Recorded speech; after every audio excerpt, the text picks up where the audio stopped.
What's up, guys, and welcome back to a brand new episode of the NeoVintage podcast. I'm Jabril, and I'm here with Steve. Hope everyone's doing well out there. And for you guys who have never seen the show before, we're just two guys that like to talk over the biggest stories in gaming, but we always like to start with what we've been playing. So, Steve, what you been playing? Still playing kind of a little bit of everything, and most of the stuff I've been talking about, my fighting games and all that good stuff. But there is something I spent way too much time with, and I'm at that point I need to make a decision if I'm going to stick to it or not.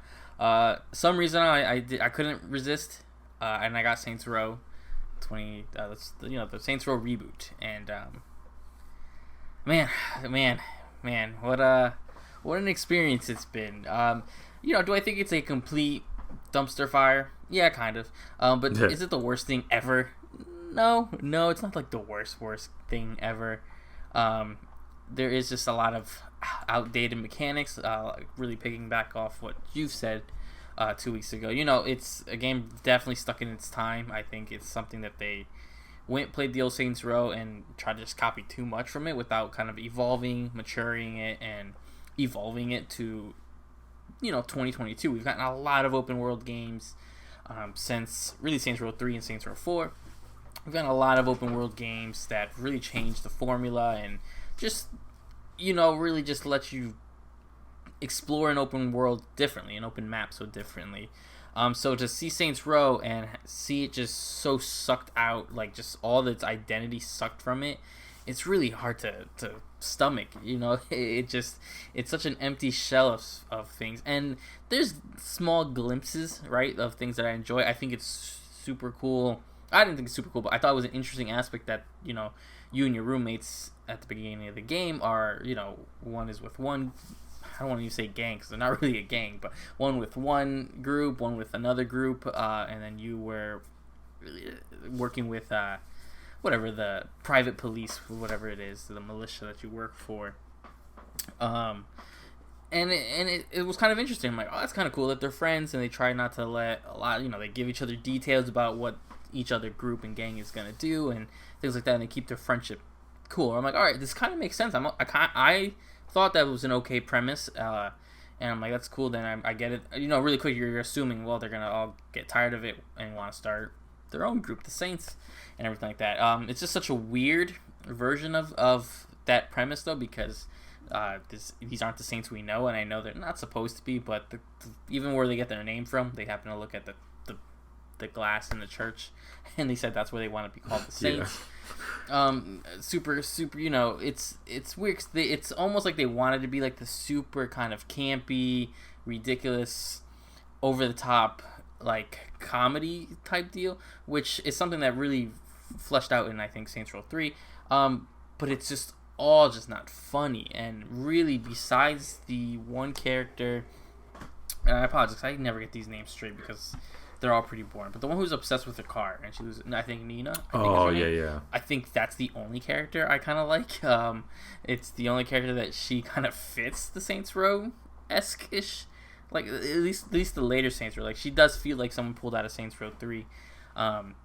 Compared to the rest of the guys. There's the guy with, again, don't know their names. There's the dude who's obsessed with waffles, got the giant waffle tattoo, who worked with the weird cyberpunk type group. And it's just, there's just things that are just there. None of this stuff is stuff we've seen. We had in the other Saints Row game, and in the other Saints Row games, we've had the sort of techie gang already. I don't remember what they were called, but they were the techie guys. Yeah, the neon guys from 3. The neon guys from 3. There was like that Tron like mini games and stuff. So we had this group. So I'm not opposed to one group being sort of this super meme-ish, sort of millennial TikTok thing, but it's the fact that every single group that you fight and the enemies you fight are all like this.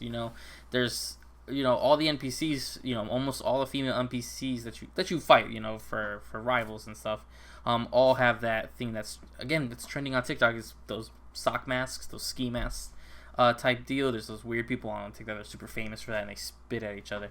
It's nonsense. And the fact that that's how they hide most of the people are it's this, or just super buff dudes that you have to just blast until their armor gets down, which brings into the gameplay, which actual shooting is not terrible. I thought when I did that first beginning mission, you kind of go through that western town, it was fine. I was like, this plays what I think a Saints Row game would play like. Not super campy, not super heavy, like GTA. It felt like Saints Row. That part I'll give it to him. But it's just the rest of it. The rest of it just is. It's not fun. It's so boring. The fact that you open your phone. First of all, I hate menus that make you spend so much time on, fake phones. I had that same issue with GTA. But this one's even worse, where it's just like you go to the map and then you go here, and it's really just go here, maybe watch a cutscene, and then go back to the church. Go here, maybe watch a cutscene, or go to this location and shoot. And some of this stuff is just, they talked about how they wanted to keep this sort of rebooted and grounded and so true to its nature. But I mean, one of the missions is giving someone a bad 1-star rating review on their version of Yelp. I don't remember what they call it. And a bunch of people show up and shoot you, and it's just boring. It's not exciting. So that's why it's like just there's so many small slivers that are enjoyable. I thought it was cool at one point. I think you need to get information from a guy, so you hook up like a cable to he's in the porta potty and you drag him around. That was fine. There's these small little glimpses where I'm like, that's kind of not fun to play, but I'm like, okay, that's kind of Saints Row-ish, kind of funny, jerkish. It's cool, but then you just get to the rest of this stuff, and there's this other nerdy character who, again, is just a super, millennial type guy, kind of, wants to make money in every single way. I want to say it's Eli. Who was in the original trailer. I think his character is very boring. I know he's supposed to be the mastermind, but he's just sort of so doofy, and how it's like, all right, after one mission, now he wants to be this gunslinger, you shooting everything. Oh, and then here's 4 missions of him LARPing. So you have to now join him LARPing, and you still get the same mechanics. It's not a mini game. It's just your weapons are swapped to not kill. They're on some weird nerfy mode, and every time my character would go pew pew pew, I would just die a little inside, and I knew what they were trying to do. They're trying to keep it just like something that's supposed to be taking place semi in this day and age, I think, is what it's really supposed to be. Just felt so old, though. All these dumb mechanics and all just these things. It's like, I struggle to want to keep playing it because I don't care for any of these characters. And I don't know. There's just so much of it just doesn't feel like a Saints Row game. It does feel like just some random open world game that would have come out in, between 2008 and 2012. Like, this would have came out then, would have had a fine base, but it's just rough. And I'm at that point where it's like I either have to decide to just see this game through or not, because I just don't know what to do with it. I semi-purchased it. It was at a pretty big... I got it really cheap. I wasn't going to spend $60-$70 on this. Lucky you. Yeah, I do. I feel bad for it. But for anyone who's done that. But it's just... It's a boring game. It's a stale game. It's really just... I noticed the other day I put a YouTube video on, and I was just mindless shooting stuff just because I feel like I want to play this game. I'm like, I feel like somewhere there's a little bit of that Saints Row love and care in there. And it's not, and from its overall thing to the minute things, the fact that the car dealership is now called Jim Rob's, I literally put the control down and just looked at the screen when I found that out, because I didn't know that. I didn't know that because I get it, they want to go the serious route, but then you just have some of this dumb stuff and taking pictures, driving around to take a picture of some busted up trash so you can bring it and decorate your base. The new Saints Row HQ. It's boring. Yes, your Saints Row HQ spends so much time looking like garbage that you never want to be there. The map's not fun to drive around. It's super kind of confusing to me sometimes because they want you to drive all the way around just to get somewhere to watch a quick cutscene. I don't personalize the vehicle because most of the vehicles drive the same, so I just usually steal whatever car is near me, get to where I need to go, and it is what it is. It's just what a really just stale piece of bread this game is. So if you're hungry for an open world game, this will not suffice. I don't think it's excusable. I think my main issues with it, besides a few technical issues, I did have not extraordinary ones. I did have parts where like someone would be down, your teammate would be down. I'd go to revive them, and they would just stay down. So I would lose the mission, have to restart the checkpoint, and do that a few times. And again, it wasn't game breaking. I didn't have any game breaking issues, but it's just kind of unacceptable. The game's really, really unacceptable. So, I didn't want to do it, but Saints Row is definitely going to be on that disappointing list. Possibly on that stinker time when we have to sit down and discuss, some of our stinker award games. It's unfortunate that Saints Row is going to be in there. I'd rather Saints Row have been somewhere in the middle, but no, it's all in all a pretty boring bad game. The only thing I've been playing on the flip side, so I forgot I pre-ordered it on Amazon and it showed up at my house. The Last of Us Part 1. So I have been playing The Last of Us Part 1. Because it was already here, I was like, why not just keep it? I spent the money already. And I was so disappointed with Saints Row, so I had nothing to play. And, this really cemented to me. I've always felt like I liked The Last of Us. I always thought it was a really solid game. I thought it was a really important game, especially for Naughty Dog and Sony. Playing this definitive version really is kind of just cemented it as a game I really love and respect. It's actually been maybe one of my favorite games of all time. It's just there is something about that first 10 minutes of the game that's really impactful, even though it's so short. There is something about seeing so many of these situations that I thought I remembered and just seeing them, fleshed out, a nicer coat of paint and stuff. The game is basically its own game. I do not think it's worth $70 because it is just the first game again. But just technically it runs really well. Small caveat, and it's kind of just been me and a few people online that I've seen this. It's crashed my PS5 4 times. Oh, wow. It just completely freezes. I have it physical. I don't know what's going on with it. First night it crashed once. I thought no big deal. PlayStation, it happens sometimes. Then I crashed 2 more times the next day. 15 minutes apart from each other, so it was a little rough. It's been good. It's been good now. There was a patch. There was the PlayStation update itself, and then there was a small patch on The Last of Us. And knock on wood, been pretty well from there actually. So that is a little thing that scares me. That it makes me have to completely shut down my PS5 for. But it's interesting to come back to. It's been a long time since I played The Last of Us. The first Last of Us, Last of Us Part 1. And there's so many little things I forgot. There's so many little these character moments that I really, liked a lot. And, I think Tess has always been a character that was very underused. She's important for the plot. But it's always a character that I kind of missed seeing. I always enjoy her and Joel's dialogue. And just seeing the initial concept of, what Joel and Ellie were. I think it's really good. It's hard for me to see technically and I guess feel technically how much better this plays than the old one. Last time I played this game was the remastered version. I had no issues with the remastered version. I did play the PS3 version when it launched, but that was a while ago now, so I can't say significantly how much better it plays or how much better it looks and runs, and the small tweaks I know they claim they did. But I think obviously this is the definitive way to play it. If you're a huge fan of The Last of Us, you're probably already going to play it and buy it. If you're someone who wants to re-experience it, definitely you could wait. Obviously, there's no spoilers. There's no,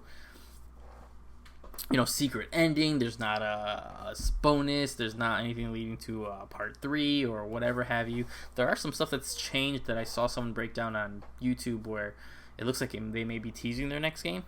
There's some artworks and things like that. I don't know if you've seen it online. No, I haven't. There's certain rooms that certain paintings were changed, and it's long rumored that Naughty Dog is working on a fantasy game. And surprisingly enough, the artwork was switched with a lot of fantasy stuff. Kind of look like elves, maybe I think there's one like a weird hyper realistic unicorn. There's some little weird things like that were changed. I don't know how much to take that on face value. Naughty Dog obviously is working on another game. The whole team wasn't doing the remake, so it is interesting. I think it's just nice to, after playing some bad games this year, especially Saints Row, having such a sour taste in my mouth, to play something so good. I think despite whether you think it's worth its price, its remake, or if it needs to have all this hype that The Last of Us seems to have, or hate that it has. The game is very important, and it's really, really well done. I think it's a really great experience. So I do.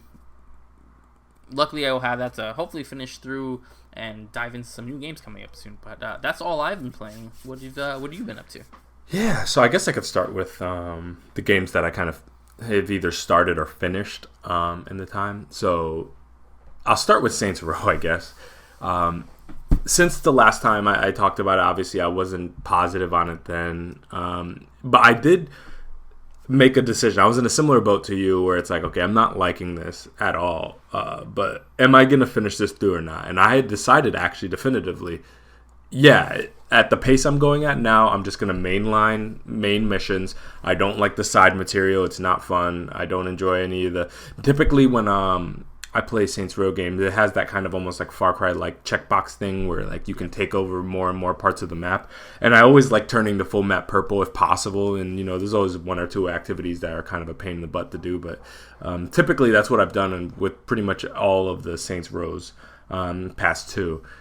But for this one, I was like, you know what? It became a little bit unrealistic that I'll be able to even stomach that much of this game. So I'm just going to mainline the story missions, go through it. It's not your traditional RPG or anything like that. So it's not like I got to level up or anything like that.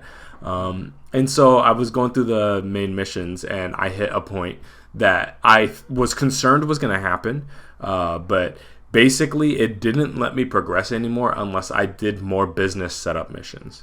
And to break that down to anybody who hasn't played it, it basically gives you the map and gives you a whole bunch of empty lots that you purchased, and you can decide what to do with those lots. And so you choose certain properties, and it launches setup missions, and they range in terms of duration of time, but typically there are kind of several round things to get the business up and running. And to progress the story mode, they were like, no, you have to do more of the side material, and you have to set up 2 businesses. And literally I paused the game and I was like, I don't want to do that. And I deleted it from my system. I took it off my PlayStation, which is the first time I've ever done that with the Saints Row game. Because it's really as simple as, as I get older, I have less disposable time where I can just burn doing things I don't like. And I've almost made a thing in my head where like in adulthood now, it's like I just walk away from games that I don't find fun anymore. Like if it just passes like I totally am I'm totally fine with people who like to like grind through games and like the challenge, and that's totally fine. I think there's a place for that, like an Elden Ring, for example. But then there are other series that I don't think are there for that and are there for me personally to just kind of get lost in a world and have fun. That was always Saints Row for me, and this game just didn't hit that for me. And the ratio was always a little off, like I was enjoying, maybe 20% of it and 80% I didn't like, which is actually kind of the inverse of other Saints Row games where there's always like a portion of it I didn't like, the certain missions I didn't like. It was like, like maybe the 10 or 20% of it, but 80% I like. This one was the opposite.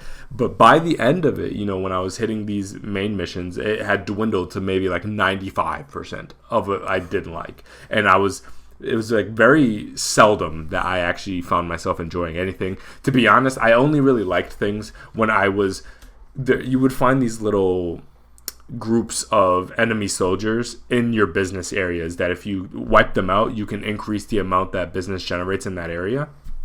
And so I would basically pop on some songs that I like using the DJ app in the phone, which is annoying that I couldn't queue up songs, but that's fine. And I'd throw on, some Trippie Redd or something like that, some Playboy Cardi, and I'd just drive around killing them. That's the closest thing I think I had to fun. It's not a story mission, it's not anything, but it's so limited because like I ran out of those people to kill and within like 30 minutes, and I was like, all right, so that bought me 30 minutes. That's when I decided to do the story mode thing, and then it just kind of maxed out what I could do at that moment. And it was really as simple as like, hey, just do these side missions and you'll be right back on there. I don't want to do the side missions. I don't enjoy it. It doesn't lend itself well to the story. I think it's just poorly designed. And the one that actually specifically broke me is I really hate the LARPing missions. I don't like the dialogue. I just don't like any of it. It just doesn't matter. But it's totally fine if that's kind of supplementary. It's like a fun, goofy thing. It kind of reminds me of the obstacle course, like game show thing from 3 and 4. Mr. Genshi. Yeah. So it was like of a similar vibe to that, where it's like, it's fine if that's side. It make me do it once for the story. That's fine. They made me do that. Okay. But I was like, you know what, fine. I actually decided, I was like, okay, I'm going to do the side things. Let's see. I launched one of the lots, and it was a whole nother, like, set up this castle, blah, blah, blah, for LARP. I was like, no, I'm not doing that. No way. And so that's when I uninstalled it. So Saints Row, that's the end of it for now. It's very possible one day I will go back to it, but for right now, I have no interest in playing that game. I don't like it. Yeah, it was one of those things where I was kind of thinking, like, maybe it is going to be Stinker Award territory. Only time will tell. Let's see if anybody else competes. But right now, I mean, just because I've done a pretty good job avoiding games I didn't like this year, because there were games that came out that I wouldn't have liked, but I kind of dodged most of them because, like, it was kind of apparent that was going to be the case. And this one's a little different than, like, a Taxi Chaos, for example, because I didn't anticipate Taxi Chaos being good. It's not like it was a disappointment to me. And I feel like when it comes to Stinker Awards, there's that kind of contingent of, like, this is disappointing. Like, I expected this and it delivered this. Where, like, Saints Row, I think, is just a massive disappointment and a very unnecessary one at that. So, very big shame on that game. And yeah, for right now, I'd rather not touch that game whatsoever. There are lots of good games coming out. And lots of good games that are out right now that I have no reason to even occupy space on my console for that game. We got Cult of the Lamb. I actually beat that last week.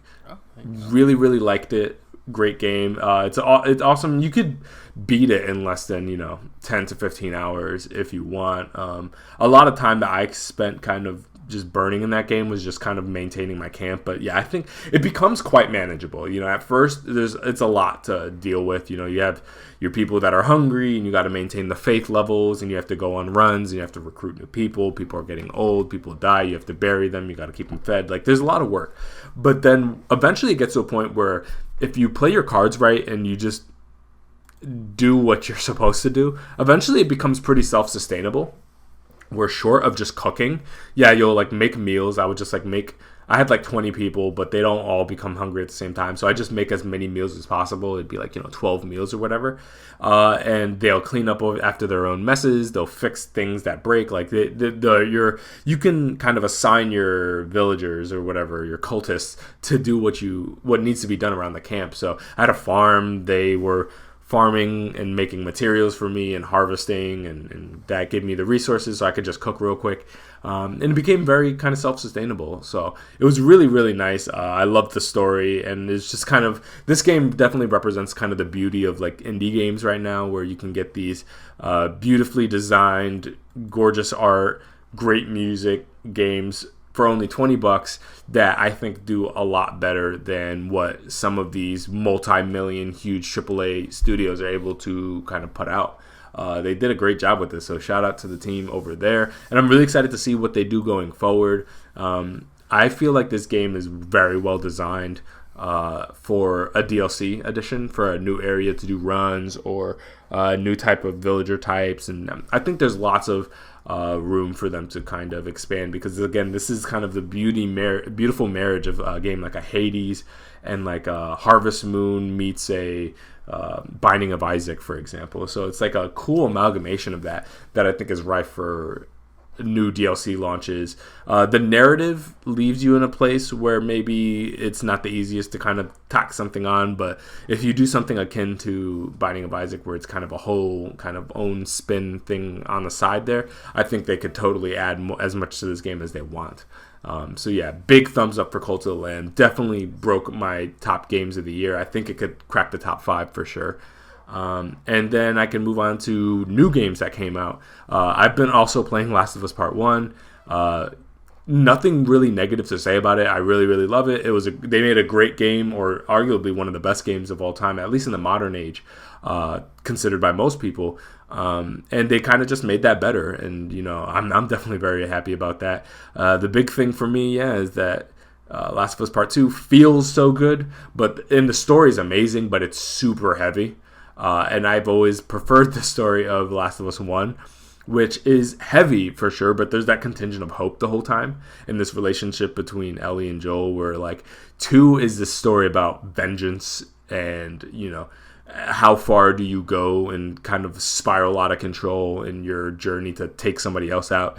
It's very, very heavy and dark. And so when they said we're remaking 1, that it's going to basically feel like 2, but it's going to be the first game, I mean, that's kind of a dream come true as far as I'm concerned. And yeah, that they pretty much delivered on that promise. I thankfully haven't experienced any of the technical issues you have.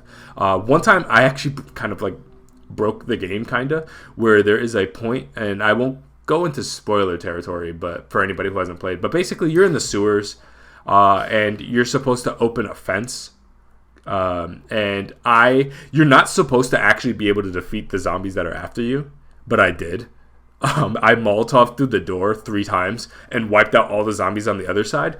And so when the door opened and there was 1 zombie left, I killed it, and it just kind of, like, it didn't freeze. Like, I was still able to move and everything, but I couldn't progress because you were not supposed to be able to kill all those zombies. You're supposed to launch. You're supposed to try to open this fence so you can launch into the next cutscene. And so it kind of froze for a second. So that's something that happened. But other than that, the game is phenomenal. It looks beautiful. It doesn't look old at all. If somebody had never played Last of Us and you gave them this, I don't think they'd be able to tell that this is a remake of a 2013 game. Maybe if they played 2 first, they'd be like, oh, there's no dodge mechanics and there's a little bit less verticality. But other than that, it does what it's designed to do. There's lots of different rooms, and things are typically a lot like flatter single floor things. You'll get like 2-3 floor things, but it's not nearly as vertical as Last of Us 2. So it's designed well for that. So you don't really need some of the newer mechanics for the most part. But overall, I think they did a phenomenal job with it. The only thing that I think you could maybe argue about is, that $70 price tag is steep for sure. And it's always going to be a tough sell when you're going into like remake territory, and what makes it worth that full price. As far as I'm concerned, technically, this is a polished AAA experience with a self-contained story, DLC included, and it holds up as well, if not better, than the second game. So if you're down to pay $70 for the second game, I suppose there's no reason you shouldn't pay $70 for the first game, other than the fact that, it is technically an old game that's being remade here. There's no online mode, so I guess you could use that as a docking point. And 70, I think, is steep for pretty much any of these games, to be honest with you. But overall, I'm happy with my purchase of this game, and I'm still working on it. I'm like 10 hours in, maybe, so I am just shy of when fall turns into winter. I'm not at the winter part yet, but I'm around there for anybody who knows the breakdown of that game. So I'm pretty deep into it. I've gotten a good taste of it, and I'm loving it. And I think it couldn't come at a better time because like you, I was sick of Saints Row, and then finally I got Last of Us, which was excellent because I was finishing up Cult of the Lamb, and I just had I was so bummed because of Saints Row that this came at a beautiful time where it's like, thankfully I can play something that's kind of the height of polish in terms of what the game industry has to offer. So big shout out to Naughty Dog. They killed it with that. And I've always felt, and I don't think this is a hot take, I think a lot of people feel this way, that part 1 has the superior story, even though I'm not one of the people who dislike 2. I love the story of 2, don't get it twisted, but it's a whole different ball game. Like, it's, for me, 2, for example, like, this is my 4th time playing Last of Us 1. Last of Us 2, I will eventually go back to, maybe after I finish this, but it is not a game that I find as replayable just because it's so unbelievably heavy. Like, it's just, it takes a lot out of you, where the first one is not so much the same way, where there are definitely heavy moments, but I find this game to be a lot more fun than the second one. The second one's a lot more cinematic, it's a lot more intense. The character, kind of playing this 2-pronged approach where you're playing Ellie and you're playing Abby, and they're coming towards each other for the inevitable, they're eventually going to cross paths again, and it's going to be an absolute nightmare. Like, that dynamic is not there in this game. This one is really just like these 2 growing together and trying to survive this really messed up world and trying to make it to the other coastline. And there's that hope of like, will the Fireflies be the answer to all their problems, and do they even exist anymore? Like, there's all these really beautiful things, and you kind of collect the comics as you're going along, and he meets his brother and he meets these other survivors, and people are hunting other people. Like, it's I think it's a really good time, to be honest with you. I've always really loved The Last of Us, so really glad about that game. And then lastly, Splatoon 3 came out. I picked that up. I've been actually looking forward to this game for a bit. I don't know how many people actually do this, but I don't play the online mode at all. I really just play the campaign, which is something that was introduced in the second one. And you know, I know that might sound weird to some people, but I think the campaigns are actually really, really great. For those who haven't played, it's the closest analog I've been able to say is it's Mario Sunshine, kind of. Some of the campaign moments where it's a little bit of platforming, it's a lot of kind of, you know, using your paint gun to defeat different enemies, which is just like the water blaster in Mario Sunshine. And you use different things to navigate, and there's cool environmental puzzles, and you kind of go from stage to stage, and you kind of progress a story underneath. But yeah, Splatoon 3 I think is a really, really solid title. I think a lot of the questions that people had was, is there enough new here to justify a sequel? You know, Splatoon 2 came out in 2017, I believe. I believe it came out the same year that the Switch came out, towards the summer, actually, from what I remember. And that was my initial reaction, which was, you know, it's been about 5 years. Is there going to be enough here to justify the third? And that, you know, I feel like that's what makes a good sequel, is that you build upon what the previous one did and have enough built upon and distinguished from the previous title to justify its existence. And I think 3 does that on multiple levels. You know, it feels good, which the other ones always felt. So it doesn't feel that much different than the second one. It looks beautiful. You can totally tell that this is a team that's a lot more comfortable with the hardware than they were with the second one. So they extract a lot more power out of it. It's gorgeous. And I always have to commend Nintendo. The Switch is not the most powerful system in the world, but boy, does Nintendo really know how to extract that power. And that's the kind of beauty of Nintendo, is that they know how to do a lot with not a ton in terms of these consoles. When you go to third-party developers, what their games look like on Switch versus what, you know, with a small exception, you know, I think like Doom, for example, does a brilliant job of running on Switch. But yeah, what Nintendo's able to do with their stylized art styles just lend itself so well to this hardware. It looks gorgeous on the OLED screen, which is what I was excited about, is to see those kind of bright dynamic colors on the OLED screen. I think it holds up amazingly, and it has a whole kind of new aesthetic to it that's like really, really dope. It has this kind of almost sci-fi post-apocalyptic look to it.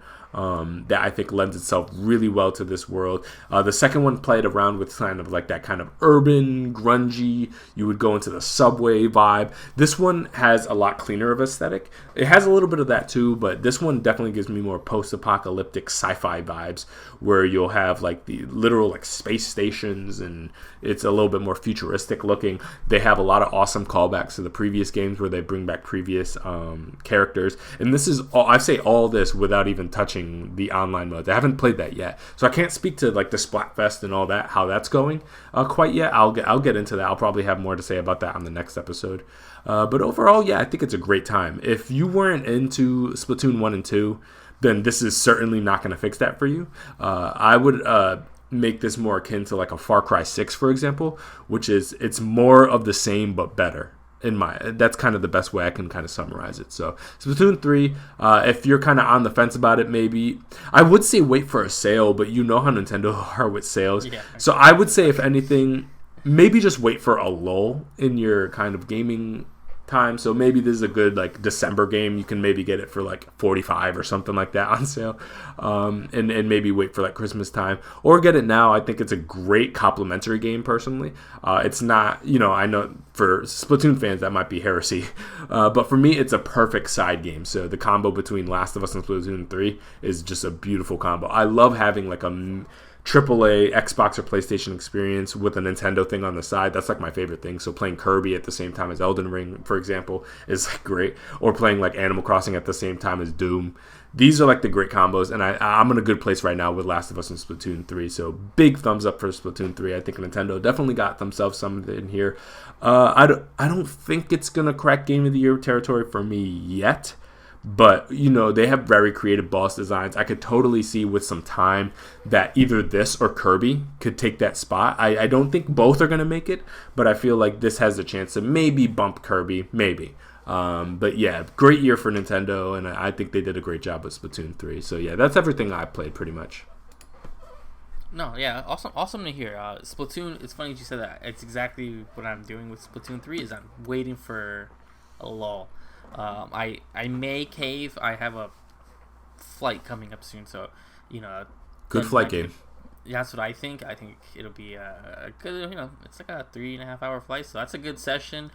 There, yeah, and it's all that the Switch will last anyway. So I think it might be the perfect time to kind of have that with me, because I don't want to travel. I don't think I want to travel with my Steam Deck. It's just so big. The Switch is a little just more compact, so it might be easier. But yeah, I'm excited for Splatoon. I that game even snuck up on me, even though I knew it was coming out so soon. It still kind of snuck up on me, and someone asked me, they're like, "You want to get online?" I'm like, "What are you talking?" I didn't get it. Yeah. I completely just haven't gotten it yet. But we'll see when I cave for it. But I am trying to just save it because I think I know what to expect from it, at least gameplay style, and I'm excited to see, some of the creative platforming, puzzles, and boss fights. And maybe I touch the online sometimes, but I do like the horde mode. I'm a big horde mode in any game, Gears. The few times it's been in Halo. Yeah. So I'd like to try out too. The salmon run. Yeah, from what I remember, you liked 2, pretty much. Yeah. like I did.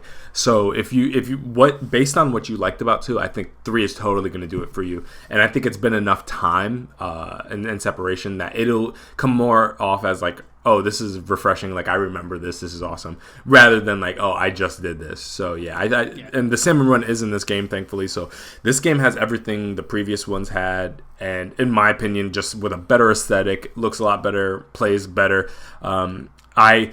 That's the one big thing I was a little concerned about was like I've been playing a lot of Steam Deck, a lot of high frame rate games over there, even Cult of the Lamb, we're hitting 60 frames. Going back to Switch with certain games, like, is it going to be jarring? And I think they did a great job. I don't know what the frame count is. I don't know if this is 30 or 60. I didn't play it docked. I only played it handheld. It runs beautifully on handheld, and I didn't notice anything. And things look sharp. They look clean. Is it as sharp as the Steam Deck? Of course not. But by Nintendo standards, this doesn't look dated to me. And that's the one thing where it's like, for example, I liked Arceus a lot, but like firing up that game after Elden Ring was a little jarring, to be honest with you, where it's like, this doesn't look great. Where I'm not getting that experience here. So whenever you just decide to jump into Splatoon, I think generally speaking, you're going to be pleased with it. Yeah, and I've played Splatoon since 2 released. Like, I played it for that first year-ish. I wouldn't even say that. I probably played it through when it released, probably to that fall. A little bit online too. So I haven't played Splatoon in 5 years-ish. So, I never did the DLC that came out for 2. So I was like, it's been a while since I've played Splatoon. So I am excited to kind of get back into it. Yeah, most definitely. Yeah, definitely. So let's get to the first story. We have 2 stories today, but bigger stories. Some sort of a couple showcases. So we had the Disney and Marvel's first, their first. It's part of the D23 event, but it's their first gaming focused event, and it was kind of a mixed bag for me in general. But first we'll break down. We'll go through the list. A couple good stuff. And I mean couple almost literally. So first up, we got to see a new date for Marvel's Midnight Suns. This is the game, it's been delayed twice. The second delay was almost an indefinite delay. But now it's nice to hear that at least on the newer systems, PS5, the Xbox Series, and on PC, the game's actually coming out this year, December 2nd. So that's going to be, for the people who've been kind of really waiting on that. I'm not sure what that means for PS4 and other use. I don't know if it's flat out canceled. I do remember when they originally delayed, they said that those might come very late in 2023. But for anyone who's on PC or the 2 series or PS5, you can get your hands on it this year.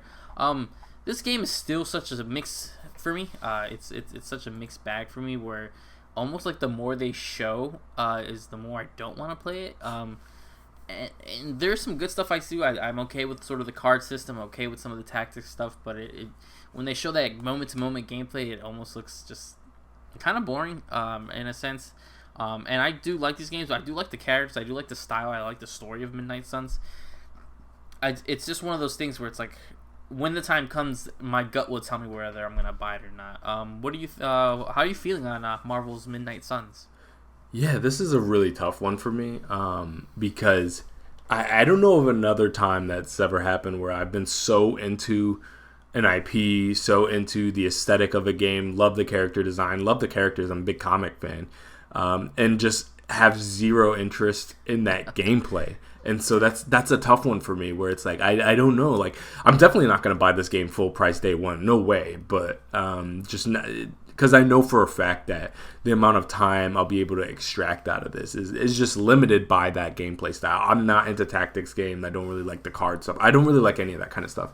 It's not really my cup of tea. But yeah, like because of the aesthetic, and I just love these Marvel characters so much. It's always kind of remain on my watch list of like maybe at some point if I can get it on sale or something like that to just kind of justify it, because I know there's a good chance that like I'm gonna play it, I'm gonna love it, and maybe I'll be able to like kind of stomach that gameplay. But there's also the more likely chance that I'll like play it and I'm like, this game's awesome, but totally not my cup of tea, and I have to walk away with it, after like 5 hours or something like that. And I don't want to pay $70 for that experience, to be honest.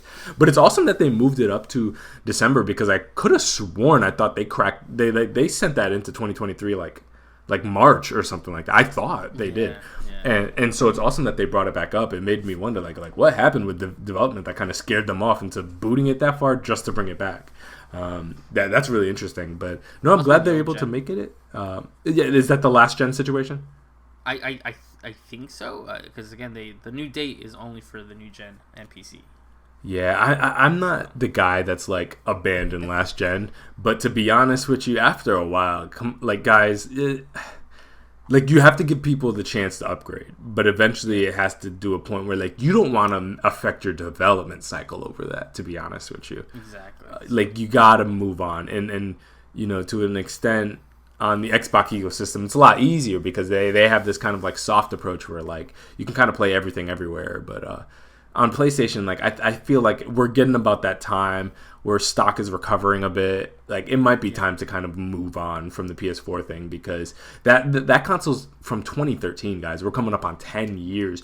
Getting a brand new game to be able to simultaneously run on 2013 hardware while also taking advantage of hardware that came out 2 years ago is just a tough sell. It's not your average developer, I don't think, could successfully pull that off. So I think it's about time that they kind of move on from all that, and games like this, like the Midnight Suns, I think could really benefit from kind of just moving on. And retroactively, hey, if you can make it run on a PS4, beautiful. But if I don't feel like that should be part of their promise anymore, because I think it's causing more issues than it's solving.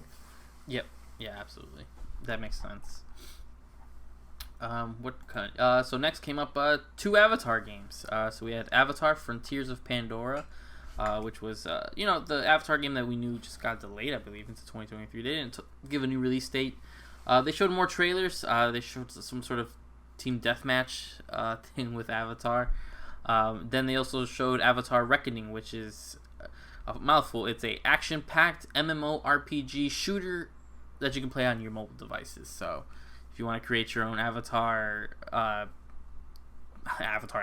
guess, I don't know, you create your own character, and join some weird sort of somewhat of an MMORPG shooter, which is, again, when a game likes to just slam all these titles on each other, it is what it is.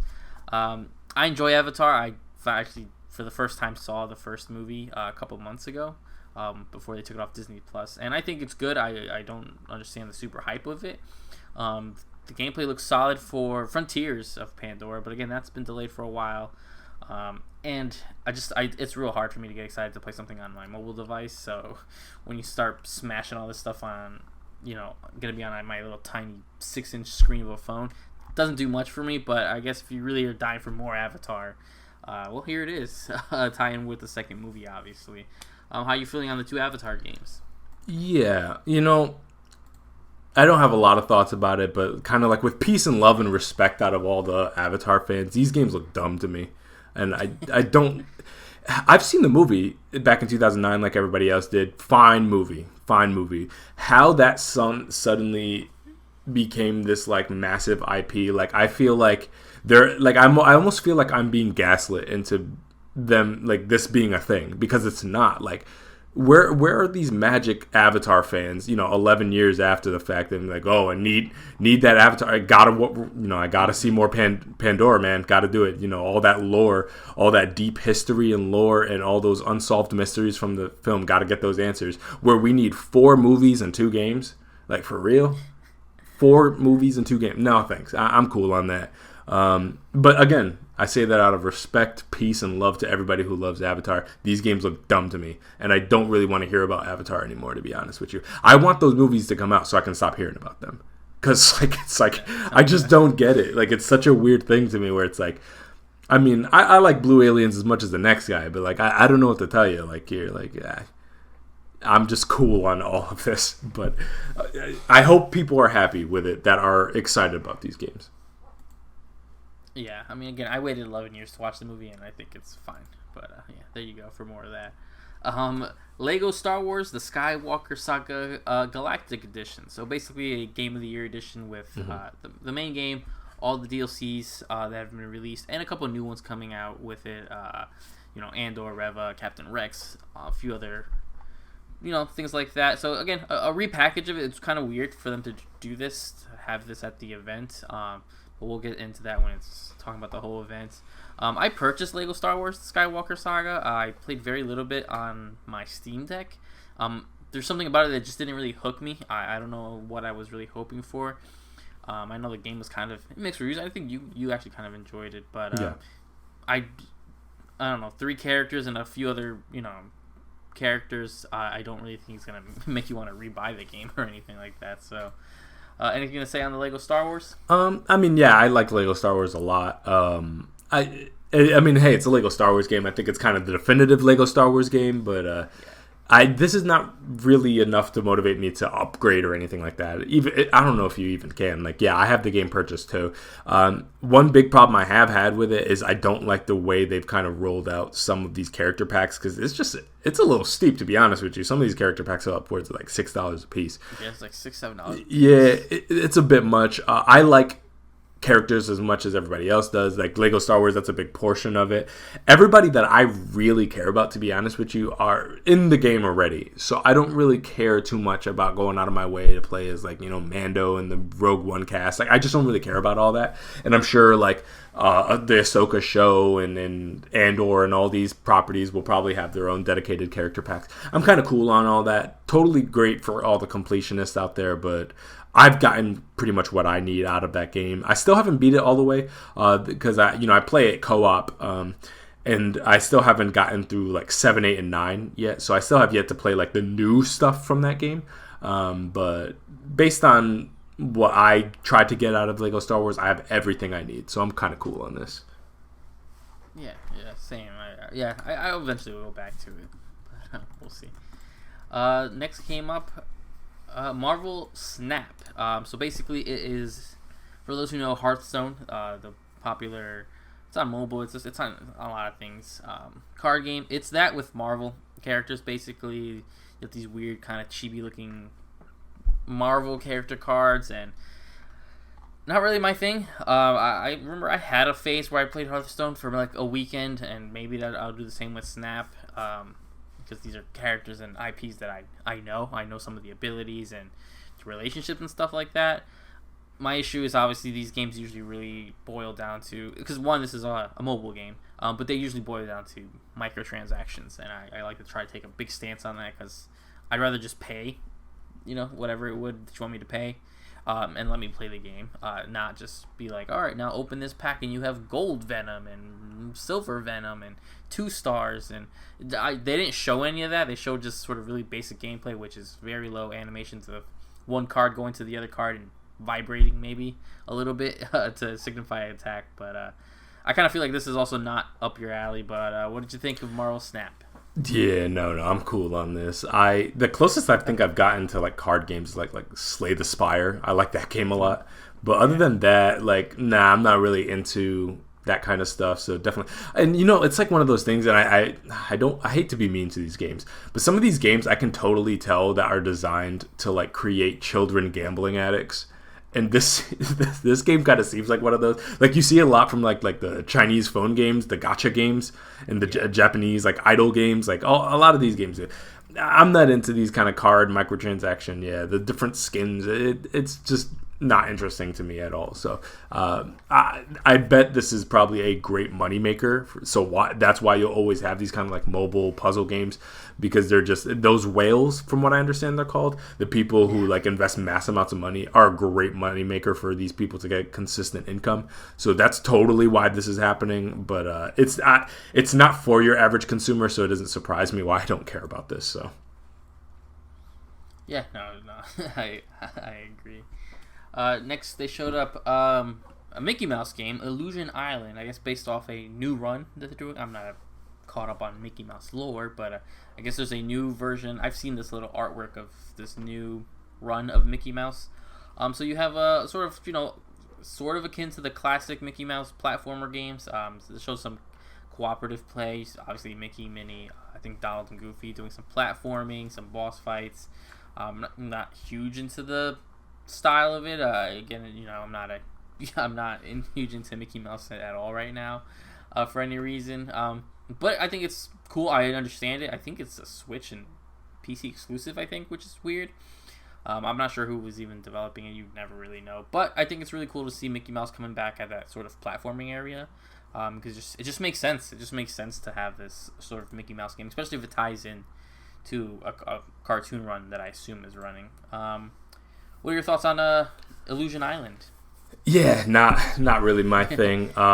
I'm not into Disney like that. Funnily enough, like part of me, when I actually first saw this trailer, like first started, I actually got a little excited because I was like wondering like if this was going to be another epic Mickey game. You remember those?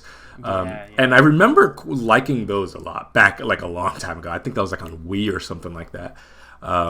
And I enjoyed those. And so when I first saw this, I was like, oh, is this another epic Mickey? Nah, I would give it a shot. But no, it seems, more akin to like the different Disney platformers that exist. Totally not my thing. But I know Disney is just such a massive thing that people are into, that I think this game is probably going to do very well for them, but not really my thing. Yeah, exactly. And interesting they chose Illusion as the title, because I think that's what the other games were called. I think there was like World of Illusion or Castle of Illusion or something with the Sega games.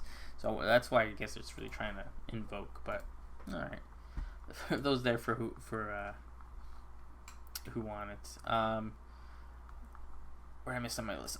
Disney Dreamlight Valley. Which where did they show this? Because I believe this is out. I think I saw it. It's on Game Pass. Yeah. People are really raving about it. What it looks like is sort of like a Disney Animal Crossing crossover. And that's from what I understand. That's exactly what it is. Looks interesting. I just don't know if I'm. They get me when they show more classic Disney stuff. They start to get me, but when they just hit me with that sort of Animal Crossing feel to it, I just don't know if I have the time to really just do it. I saw there's like a lot of unlocking. They look like there's some battle pass. I don't know what to call it, but that battle pass system at one point to unlock like a Goofy beanie to put on my character. I don't know. It's just one of those games where it's just like I don't know if right now I want this. It looks actually kind of cool. It looks like something. Maybe if like my daughter was a little older that she wanted to maybe play together, I would do it. But at the moment right now, I think it looks interesting. It looks kind of fun for certain aspects of it. I just don't know if right now. Well, I know if right now is not the time for me to get on a sort of a sim type style game. But how you feeling on Dreamlight Valley? Yeah, Alyssa's actually playing this game, so like I've seen a little bit of it. She's more into those kind of like My Time at Portia, like those type of like, I don't know even what you call them, like resource management survival games. I don't know what town management games. Not my thing. Animal Crossing is pretty much the extent, I think, of what I can do of those kind of games. So I'm cool on this, but definitely not an indictment on this game. This game looks generally pretty quality. It totally came out of nowhere. Like all these Disney games that are like coming out, I had never even heard of any of these being in development, let alone actually just coming out. So this one actually caught me by surprise because this was actually a pretty big deal, it seemed like, and not for me, but it's more so that gameplay type, not this specific game. Yeah, I agree. I mean, it's one of the things maybe I'll check out one day. Next up, Disney Speedstorm. So again, this is the Disney kart racer we've seen. Yeah. I feel like we've been seeing this for a while now. I actually, part of me actually thought the game was out. I'm not gonna lie. You know, I take my I feel like we've discussed this multiple times. I take my kart racers pretty seriously just because of the quality that they need to be. Really, Mario Kart and the new Crash that came out a couple years ago. Yeah, have been only the top tiers of that. There was that Chocobo Final Fantasy one that came out. That game is garbage. I don't think I really discussed it on here. That game is so bad. Is it? Yeah, no, it is. One, it's littered with. That's a whole rant on it. It's littered with microtransactions. So as long as I don't see any of that stuff appear in this Disney Speedstorm, you know, maybe it could be pretty good. It looks interesting. It reminds me a lot of like those Sonic racers. Actually, that too is also up there too. Not the newest one, but the Transformed I thought was really good. Yeah. This looked a little not iffy, right? The gameplay looks solid. It's racing through Disney World. I think we saw the Monster Inc. was one they really focused on. But there's like this weird sort of edginess to it that not that it looks super dark, but this part where just Mickey's trying to look too cool, like he's arms crossed and he's like bobbing his head in front of his car with his lights on. And I'm like, oh, okay. I don't know about that, but it's just one of those things that's like I don't know until I get my hands on it if it's good or not, and it's hard to judge that from else. Again, no date. Super weird about that. I think you can sign up for a wish list. I think it's on Steam and Epic. I thought we heard that this was going to be free to play. I could be wrong, but I thought they announced that last time. But yeah, I think so. So it was weird that they were like, all right, yeah, I'm looking at the website. Coming to PC and consoles, free to download, contains in-game purchases. So, yeah, see, free to download. I already know what that means. Yeah, and then right under it, contains in-game purchases. Oh, you know that's going to be littered. You're buying costume, characters, everything like that. So that makes sense now. I figured. They're just the way they were talking about it in this presentation almost looked like it was a full-fledged title. So, what do you think, Disney Speedstorm? Yeah, I'm very skeptical of kart racers. Like, you know, lots have tried and most have failed. You know, obviously, I feel like, you know, Mario's up there, CTR's up there. They've cracked through there, and then there's people who I think I put on like tier 2 who have like made good games. They're not like the best, but they make good games. That's where the Sonic falls in. That's where like Mod Nation used to come in. Yeah. And so a lot of them just kind of fall flat under that point, you know. And then there's ones that are like, you know, I think like Strawberry or not, what was it? Hello Kitty was in there, and Nickelodeon, Garfield, I don't know. And if you go farther back, you know, Shrek was in there. Like everybody's made a kart racer. I don't really care for these. I'll keep a very small eye on it to see if they're able to pull anything off there, but chances are it's probably not going to be great because the feel of a kart racer is so hard to get right. And, you know, on a visual kind of thing, you take a quick glance and it's like, oh, little race car game, super easy to make. Anybody can make it. If we throw our IP into there, we have a big cast, plenty of people to pull from. It's a no-brainer. But I think a lot of these developers take for granted how hard it is to really get that feel right. Because there's kind of one or two places it could feel like you can either take from Mario or you can take from CTR, and those are both kind of franchises that have taken time to really hone the feeling. CTR less so because it kind of resurfaced, but Mario especially took generations and generations to get where they're at.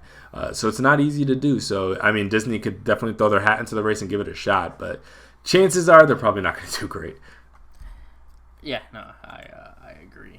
Next, they showed up an expansion to Disney Mirrorverse, which is that mobile RPG that came out a few months ago, and people have been kind of talking about it. There's someone who keeps telling me to play it. They think I'm gonna like it. I don't know. I do like some of these character designs. We saw a couple bad guys. I do like Oogie's design looks kind of cool. And we saw Hades, obviously from Hercules. I liked his kind of design. Again, very almost Kingdom Hearts-ish looking, just like the weird dark series. I don't know what the gameplay takes place of. This was sort of just cinematic trailer. Any thoughts? No, not really. Yeah, I'm not gonna play this. Yeah. Next was switching back over. It was Marvel Strike Force, which is also, this one's been out for a while. I want to say it was like 2018. Mm-hmm. This is their turn-based RPG game. Again, just really showing a pack. I think it's gonna be a Red Hulk pack, and he's fighting Abomination in it. Don't really know what this game consists of. I think I downloaded it once, and like you have to, obviously it's microtransaction. You have to buy characters, so I don't know, maybe $20 you buy Red Hulk and Abomination. Maybe you get a storyline. I got nothing else to say. I just don't remember this game. I didn't try it. Any thoughts? No, never played this in my life. To be honest, I don't know if I've even heard of this before, so I'm definitely cool on that. Yeah, it reminds me of like the Ultimate Alliance era Marvel games that we'd get. Like just, not that I liked Ultimate Alliance, but like that era is just like these kind of nothing random games that they're like, so and so is coming to this, and it's like this and Avengers can kick rocks. I don't like these games. Yeah, absolutely agree. Next was Tron Identity, a new Tron game. We didn't see anything here. Some stuff broke afterwards that apparently it's gonna be a visual novel, which doesn't really vibe with me. Disney's just disrespected the Tron IP for a while, so I kind of have issues when they kind of pull it out the woodworks to say nothing and then to tell us it's a visual novel. We didn't see anything, so I don't really know what it is. I like the Tron IP. I think that universe is completely underused by Disney, and I know they're trying to bring it back, but I don't know. You're gonna put Jared Leto in it, and he's in everything now. Oh so boy, I don't know what to feel of that. There's nothing to say really. They didn't show anything but a logo. Any thoughts? Yeah, no, we got so little that this is really just a teaser. So I'm like cautiously optimistic. Again, it's a very interesting universe, as you said. Their treatment of Tron has been very strange, considering how much was put into Tron Legacy, and then it kind of just amounted to nothing, really. Like, they kind of made that, and I'm like, oh, wow, okay, Tron's back. Which is crazy, because it was like this dormant franchise from, like, the late 70s, early 80s, something like that. And then nothing. So I'm curious to see what that looks like in 2022 or 2023, what their kind of take on Tron's going to be, like, visually and all that. Because at this point, it's been quite a while since even Legacy, so even their vision for Tron then might not be in line with what they want now. So I'm curious to see if they reinvent it again, or if this is in line with what we've seen previously. So I'm like, we'll see, but this is probably not going to be for me, most likely, but we'll see. Yeah, absolutely. Then the big one, which unfortunately leaked for days before this reveal, we have a Black Panther Captain America game. Taking place, during World War II. Really interesting. It makes sense because obviously there is a story to tell there. Being developed by being worked on by series writer Amy Hennig. She worked on the Uncharted series. We knew her from Naughty Dog, and she had a couple hands in a few different things. So we didn't get any gameplay. We didn't get anything really besides a couple Easter eggs and a cinematic trailer. We didn't even get a real look at Black Panther or Captain America. Obviously, it's not going to be T'Challa in Black Panther's as this Black Panther. Obviously, wouldn't make sense to. And I think they've confirmed. Obviously, it's not. I don't know why anybody thought it would be T'Challa. But so yeah. Again, we didn't get much. I try to picture what this game would be in my head. I have no idea. That's why it's like I really wish it wasn't just this sort of teaser. I mean, we didn't see much. We saw. I thought for a moment that it was. I think besides before we got the logo, I think we got Skydance logo. I almost thought. I literally rolled my eyes and thought it was a Avengers expansion. I don't know what it was. I didn't know. But once I saw a lot of the old World War II stuff and the shield being scratched by, you assume, Black Panther. So there is something kind of cool there. I think it's kind of a risky area to choose. It's just there's just so much mystery behind it. But so how did you think of this reveal? It's kind of actually the only real big important reveal they showed at this event. Yeah, no, this one's pretty exciting, I would say. I mean, before I get even into the game, having Amy Hennig attached to a project is always interesting. I just hope we can actually see this one through. It's been a while since she's published a game, so I'm curious to see kind of what she's able to output. But yeah, she's a legend in the game, so I got to respect it from that regard. But yeah, Black Panther. This is an interesting one because like you're seeing like all this kind of Hydra stuff, and it's in the 1940s, and I've always loved the aesthetic of like pre-Frozen Captain America, like that initial run of him fighting World War II has always been a really, really cool thing. We're kind of getting like that first Avenger era of Captain America that I really think is going to be really dope, and it seems like it's going to be a pretty like grounded, serious approach to Hydra's involvement in World War II and stuff like that. Yeah, from that regard, I think it's actually really, really interesting. Yeah, the wild card is having Black Panther involved, and that is something I just never seen that era of Captain America cross paths with the Wakandans before. Typically, the earliest Black Panther comics I've read, I think, go back to, for me, the 70s. I think it's like the earliest I've really seen Black Panther involved with Avengers related stuff. So this is certainly uncharted territory for even me as a comic fan. I've never seen this before. You'd expect this is either his grandfather or great grandfather. But as you know, the Black Panther title or mantle is handed down from person to person. So totally checks out. It's not like one of these situations where if it was like Captain America and Captain Marvel, you'd be like, okay, that's a little off. But no, the fact that it's a mantle that passes down totally checks out.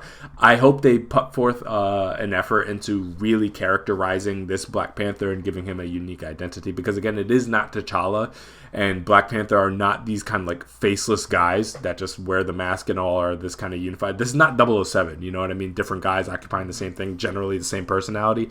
So I hope this Black Panther has his own backstory, personality, and that they can make the Wakandan connection make a little bit more sense. But to be honest with you, World War II is a very interesting place to go because it's had so many theaters of conflict around the world.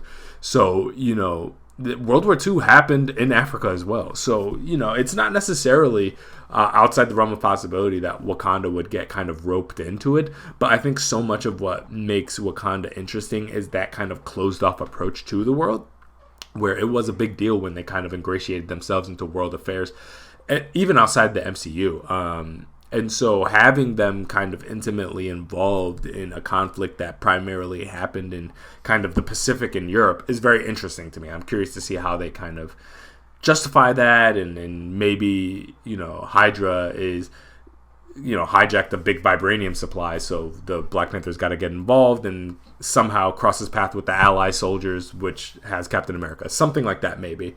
But yeah, I'm very excited about it because it seems like they're definitely trying to do something different with this, which is great because we've seen so many iterations of Captain America and Black Panther, even just in video games recently, kind of spawning off of the MCU. So for them going somewhere completely different that we've never seen before, I think is an awesome approach to it. And I did get a little nervous at first when I saw like the Hydra stuff in a Captain America game, and I'm like, in World War II, and I'm like, I think they're going to do that one storyline with the sleeper agent, Captain America. I don't know if you remember, but a couple years back, there was a Nick Spencer run in the comics that Captain America was a sleeper agent for Hydra all these years, and I totally thought they were adapting that, and I got a little nervous because I was like, not a well-received storyline or event in general. So I was like, oh boy, I think they're going back in that territory. But no, they're doing something totally different, which is really, really exciting. So big thumbs up from me. But I do want to see the gameplay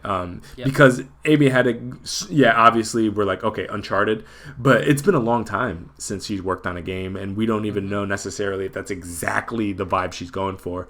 I got my eyes on it. But, with this and Spider-Man 2 and Wolverine, kind of, this is a great time for like big budget superhero games that actually do something awesome narratively. So I'm really excited about this. Yeah, really interesting. And there's just so much unknown, and it makes sense with a lot of stuff she was. I think we haven't heard anything from Amy Hennig and her team since they announced they were working on a Marvel IP last year. I do remember her saying, it was going to be a new IP. It's their version of a story to tell. So I think they'll probably give her enough freedom. I don't doubt her writing skills at all, so I'm really actually intrigued on that aspect.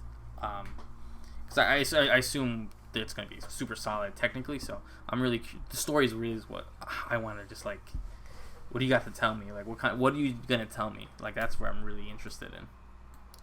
Yeah, I think they have definitely quite the fight ahead of them to make this work, but I think so far, based on what I've seen, they're doing the right steps to differentiate it, to make it not just another Captain America, game, or not just another Black Panther story. They're actually trying to do something different there, which I think is awesome. Yeah, really cool. So, sorry. Yeah, no, I was just saying that was it for the Disney and Marvel's first game. Little show. It was like a 23-minute show. I think it was kind of a letdown. A lot of this stuff is just mobile games like that. I think that's. I think you really need to. That's where I kind of like where like Nintendo will hit you up with like, oh, this is an indie direct. This is this. Like if this was this is going to be a Disney Marvel mobile show, I think would be actually kind of a little bit better because then you really set the standards.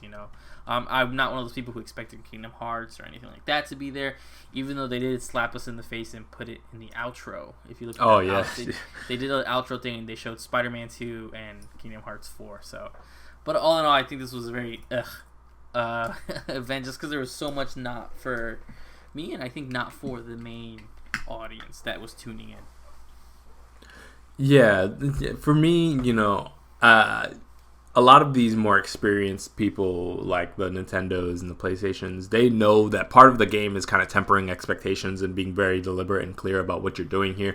Then this, I didn't really know. I didn't really hear too much about what they were going to do here, so I really didn't know what to expect from this Disney Marvel showcase. And I would say generally, excluding the Black Panther Captain America game, this didn't really have anything for me. So I would say generally this show was a little bit of a disappointment for me in that regard. I was really hoping that this maybe would have been a cool opportunity to see, Lupin Insomniac, for example, and be like, this is what we're working on the Marvel side and stuff like that. But yeah, exactly. But unfortunately, that's just not really the direction that they went, which again, hey, it's totally fine. Because if you're a really big Disney fan, I think they actually had a lot for you. It's just I'm not that guy.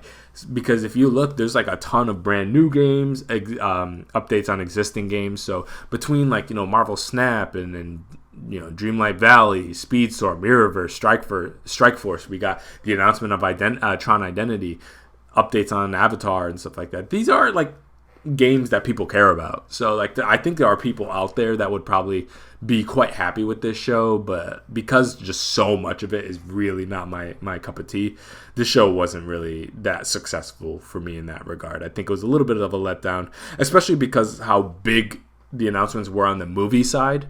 I think a lot of us had maybe higher hopes and expectations for the game side, and the game side just didn't seem to be quite there in the same way that we've got in terms of the Pixar announcements, Disney animation, MCU, Star Wars, those fronts, they were firing on all cylinders. But then when it came to the games, it was a little shakier. Surprisingly, Jedi Survivor wasn't really there. I was expecting to see a little something of that. Now that the EA license is up, you expect to see other developers working on things. We know that Quantic Dream is working on a Star Wars title that wasn't there. So it was kind of a weird show where it's like everything I expected to see was not there, and then we got a ton of things I was not expecting to see. Either things I didn't know existed or things that I didn't really care too much about and didn't think that they would waste time on. So yeah, overall, not my favorite show. Yeah. No, yeah, I agree. But a show that probably didn't actually disappoint me as much, the Ubisoft Forward for September 2022 happened, and we got a lot of announcements. A lot of things, if you listen to our show, we've talked a lot about, but we got formal confirmation of, and I think they did a pretty good job showing what all these projects are respective of one another and kind of bringing all this together and answering a lot of the questions we had. So to start, we'll start with Assassin's Creed Infinity. It's a platform and a hub that will serve as the future of the Assassin's Creed franchise. So this is going to be the hub that kind of all these games fall under, but each of these games will have its kind of unique story and it'll be its own separate thing. But this will be the kind of unified software hub for it.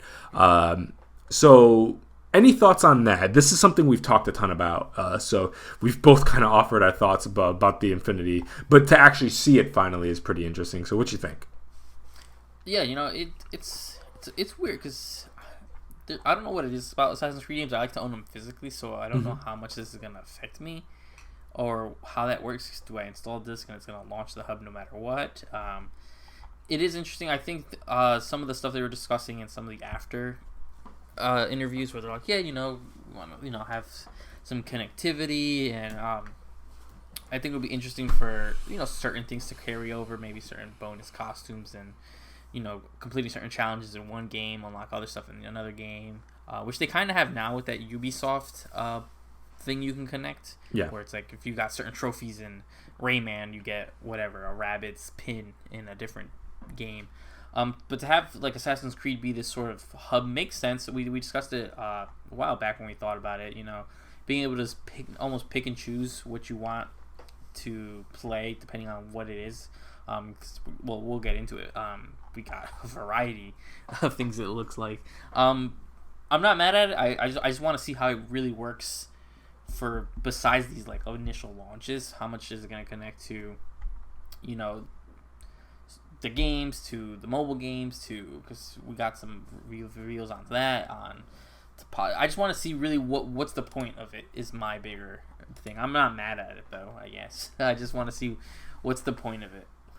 Yeah, with this kind of like unified platform, it makes me wonder like what are some of the advantages on kind of like the Ubisoft side to do this? And one of the things I wonder is like, do you see them like rolling out like maybe like a subscription type service that's locked to Infinity, where it's like you can be an Infinity subscriber and have access to unique DLC or exclusive things, or maybe have day one access to these games for maybe a discounted price, if not like free based on your subscription.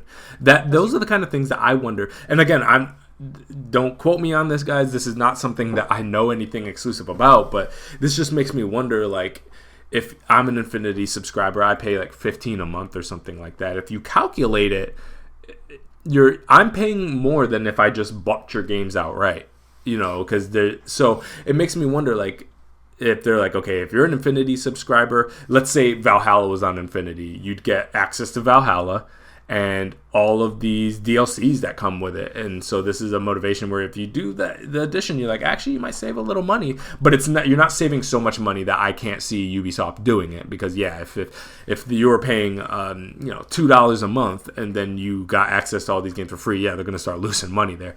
But if they charge like a full subscription rate, I could totally see them doing something like that. And it makes me wonder if that's the goal of them, is to extract consistent money out of these people. Because if there was a transition that Assassin's Creed made in general, it was that transition from these kind of disconnected first person or single player adventures to these kind of ever evolving, ever expanding, DLC ridden open RPGs. Like they've just transitioned the series, and with that, not only have they changed their kind of gaming philosophy of trying to have these massive expansion worlds, but also their monetization strategy has changed a lot with Assassin's Creed as well, where they've tried to extract a lot. They've tried to increase the tail of these games. So like we're still getting DLC for Valhalla right now, mind you, it is the last one, but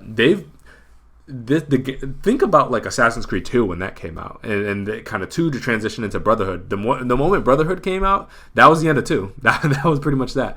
And the same thing with Brotherhood. When Revelations came out, that was the end of that. And 3, Once Upon a Time, that was just you play the game until the next one comes out. With this one, they've stretched it for years at this point, where like you play it and then you go back to it and you go back to it, and there's people who have put 200 hours plus into Valhalla and Odyssey and Origins, and so it makes me wonder like what does Infinite offer them to kind of evolve that strategy. And to me, that screams subscription service or exclusive content. That's my thing.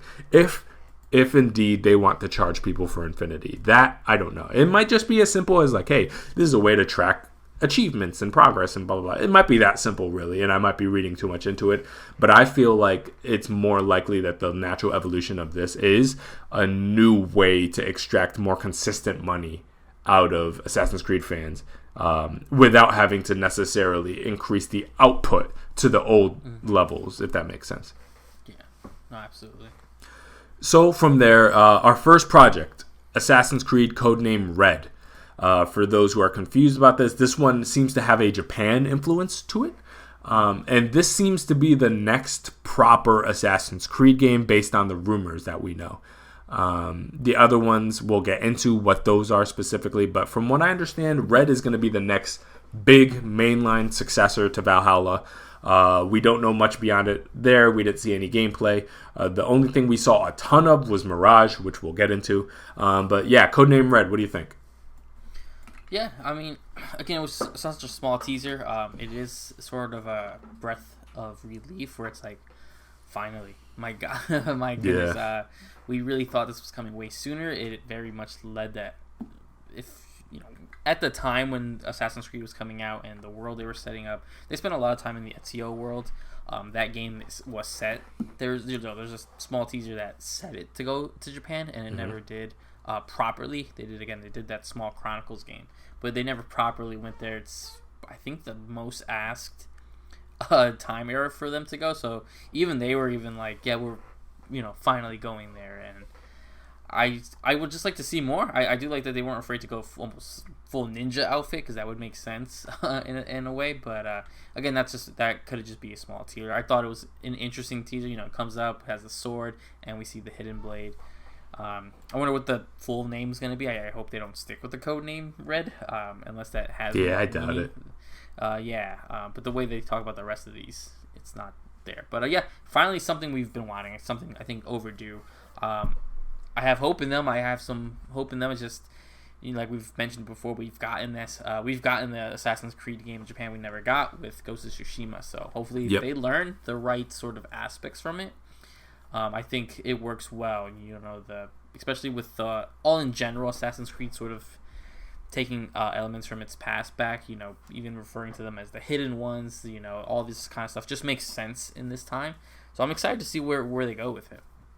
Yeah, totally. And you beat me to the punch there. Yeah, I was going to say, the more space I think they have between like a Ghost of Tsushima and Red, I think it's going to be the better. I think it's so good that they didn't launch sooner, because it gave them some breathing room there where and naturally that's going to be the comparison that at least people on the PlayStation side make, where it's going to be like, so you're making like Ghost of Tsushima but like not as good, and basically, but no, giving them some space, and now that they've shown a really concerted effort to go back into that more stealthy side, I think they are setting themselves up for a really, really phenomenal game. And I also forgot to mention a point where they basically, it was a quick thing they talked about, but a very significant thing, where they said basically all the future component of the story in Assassin's Creed are going to be moved into Infinity. I don't know if people caught that, which is an awesome thing, because that, as an Assassin's Creed fan myself,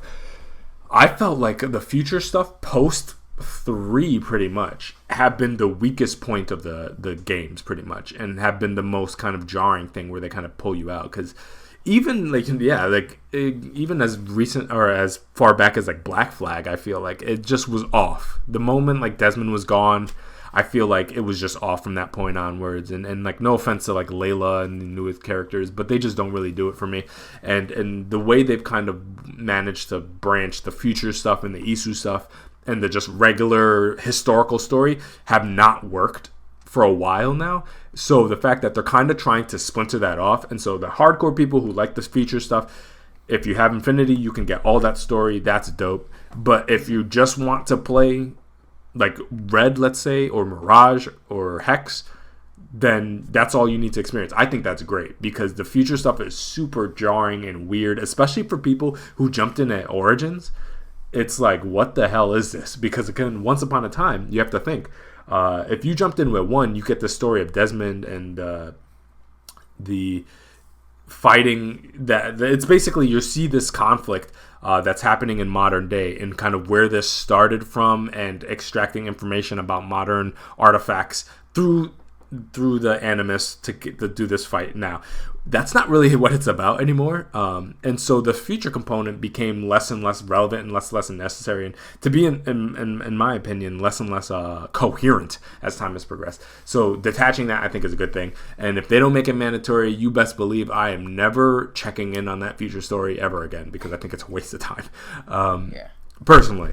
But yeah, the next one I think is the one that was the most unforeseen to me. I didn't hear anything about this. Codename Hex. it almost gives me like weird Blair Witch like vibes. So it makes I really don't know anything about this. They didn't drop any trailers of it. We don't know any visuals about it. We don't even know the theme. It has like a weird like stick arrangement version of the assassin symbol in a forest somewhere. So that gives me two things. I get two vibes from that. Either and with the Hex title, you naturally go to like a witchcraft type thing, like and I go to two places. Either this is going to be like a Puritan Salem witch 1600s era thing, which is really dope, but really far from what I think Assassin's Creed has ever tapped into before. So that's a weird direction to go into. Or I got the vibe that this is going to be... Do you remember, and I don't know if you played this, but Wrath of the Druids, the Ireland thing? Where you get that... Yeah, it's like the pagan religion, goat idol burning in the forest type vibe. It gives me that too. Almost something like Hellblade, if you know what I mean, like the Norse thing. But the thing is, like, Valhalla definitely treaded very close to that.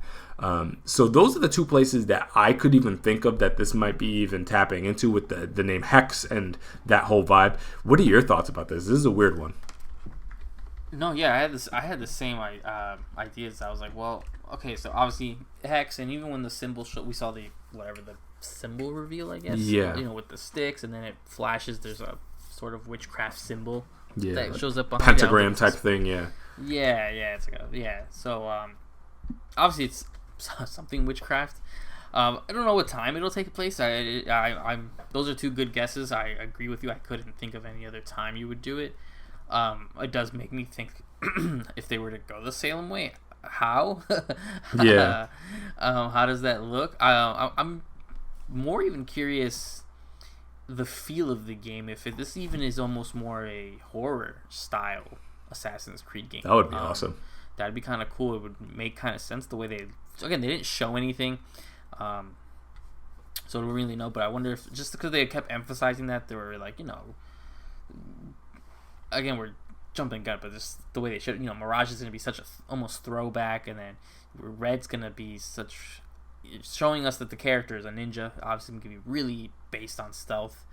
Then you get this very creepy, horror-esque, reveal of Hex, and it's like, man, I wonder if it's going to be, not, it's not going to be, Outlast, but just having horror elements would be really, really interesting. It'd be really cool. So it's something I'm kind of really looking forward to a lot of these, if not all.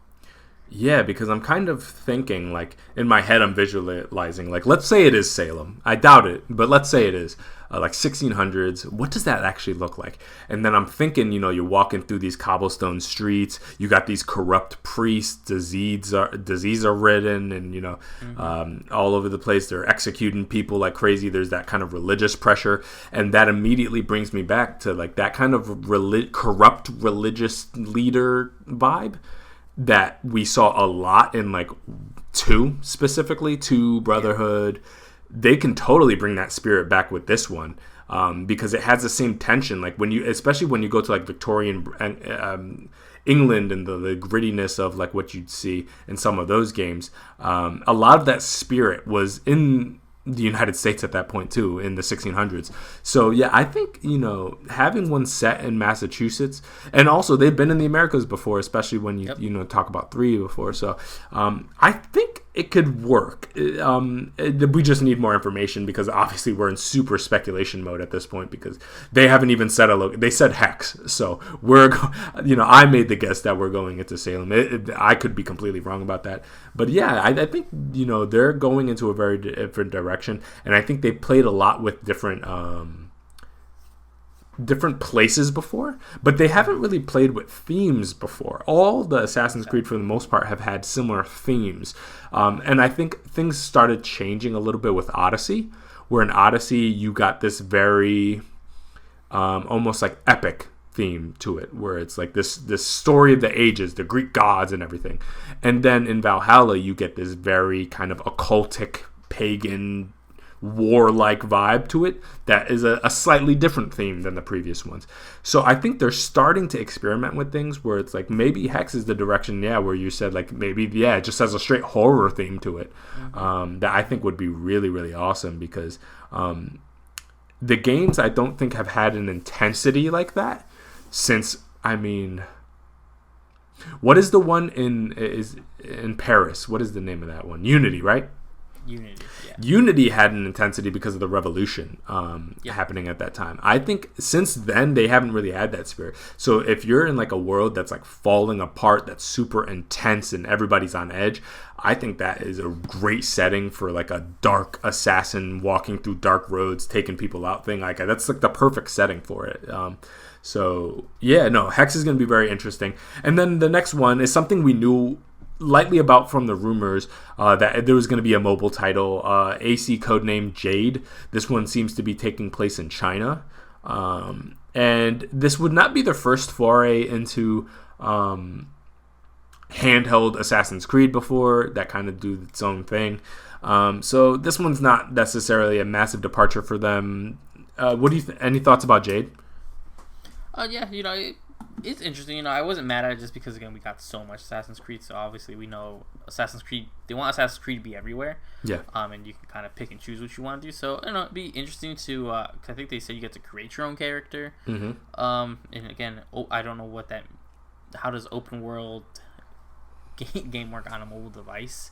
Exactly how does that work? And the big thing for me, I know it was all captured in engine, but I was like, how are you making money on this? Is this going to be a purchasable title? Is it a free? Because when you hear mobile, you never know. Is it going to be? I got no problem paying for it if it's good. I just don't know what that means. I think it's kind of interesting, but I am excited to see some of the parkour mechanics in ancient China. It just makes sense to me. I just wonder what kind of story you can tell when it's a create a character type deal. So. They say it's gonna work well with touch controls. I do hope I can just sync a control to my phone and play it that way, or a tablet or for something. Sure. So we'll see how that works out. But again, it's interesting. It's all interesting stuff, especially since we're looking at just different experiences. Like we were just saying for Hex, might be a different experience. It may not be this huge 60 hour, like that. It'd be this huge game. It might be a 10-hour short experience, Hex, and then you have Codename Jade, which is like a smaller deal or a longer deal.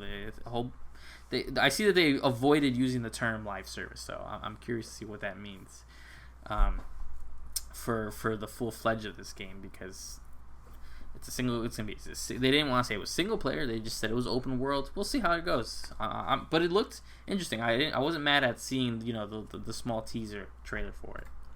Yeah, but if you tell me that we're going to get a couple here and there 10-15 hour Assassin's Creed self-contained games, and then if you really want, you got the Reds that are going to be these massive games that are in line with the Odyssey and Valhalla, I think that's a perfect strategy, because that's the closest I think they can get to really pleasing everybody. And the next one I think is going to be the one that's going to really seal the deal for a lot of people, which is Mirage. For you guys that don't know, this originally, I believe, started as a DLC to Valhalla following Basim, and then kind of evolved and got bigger and bigger into its own thing. So this is Assassin's Creed Mirage. I don't know if they're marketing this as a full next title, but from what all the rumors were and what we know about it, it's going to be a smaller experience. It's going to be stealth focused. So you could probably expect something akin more to the 10 to 15 hour experience, which I think is perfect for that kind of gameplay style. And they showed a whole trailer about it, and it looks amazing. I almost got chills because I haven't seen Assassin's Creed that looked like that in, a decade, baby. It's been a very long time. And so it's amazing to really see them being able to tap into that old energy. Naturally, with them being in a place like Baghdad, immediately evokes the spirit of the first game specifically. And so that's what it was really exciting for me. And that was my big thing, where it's if you could take the story and structure of the first game with all the quality of life improvements and the amazing feeling of these newer ones, I think you're in a good position. Because that's the big thing I think that's hard about the old games, is they don't feel great.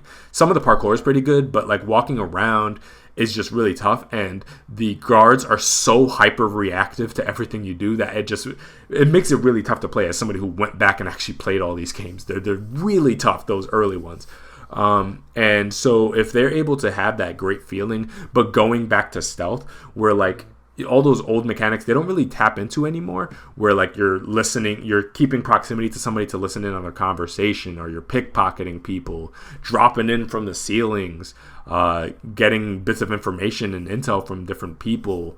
Like these are all really cool old mechanics, collecting different things about the city. You remember when Assassin's Creed actually motivated you to collect things instead of having this massive world where, I mean, you'd be lucky to find anything because it's just so expansive.